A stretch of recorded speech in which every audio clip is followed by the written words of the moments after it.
बघा आज महानगरपालिकेच्या निवडणुकीसाठी मी कोकणातून ठाण्यामध्ये आलेलो आहे आणि प्रभाग क्रमांक 12 मध्ये मी आज आहे.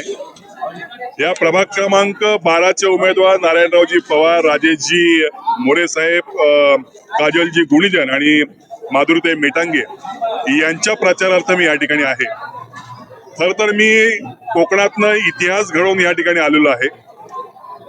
भारतीय जनता पार्टी आणि शिवसेनेच्या युतीतनं आम्ही कोकणामध्ये 100% यश मिळवलेलं आहे. त्या ठिकाणी 21-0 विरोधकांचा सुपडा साफ केलेला आहे. आज त्या इतिहासाची पुनरावृत्ती करण्यासाठी आज मी ठाण्यामध्ये आलेलो आहे. खर तर हे ठाणे स्वर्गीय आनंद दिघे साहेबांचं हे ठाणं आहे आणि या ठाण्यामध्ये फक्त भगवा चालतो, याच्या व्यतिरिक्त काही चालत नाही. आज शिवसेना आणि भारतीय जनता पार्टीचा भगवा या ठिकाणी महानगरपालिकेवरती डवळानी फडकवण्यासाठी या ठिकाणी आलेलो आहे. आणि मी आज वातावरण पाहतोय, भारतीय जनता पार्टी आणि शिवसेनेच्या उमेदवारांच्या पाठीमागे ही ठाण्याची जनता ठामपणे उभी आहे असं दिसत आहे. येत्या 15 तारखेला त्यांचं हे मतदान या पेटीमध्ये जाईल आणि मला खात्री आहे या प्रभाग क्रमांक 12 मधून रेकॉर्ड ब्रेक मतदान होईल आणि हे चारही उमेदवार या ठिकाणी विजय होतील अशी मला या ठिकाणी खात्री आहे.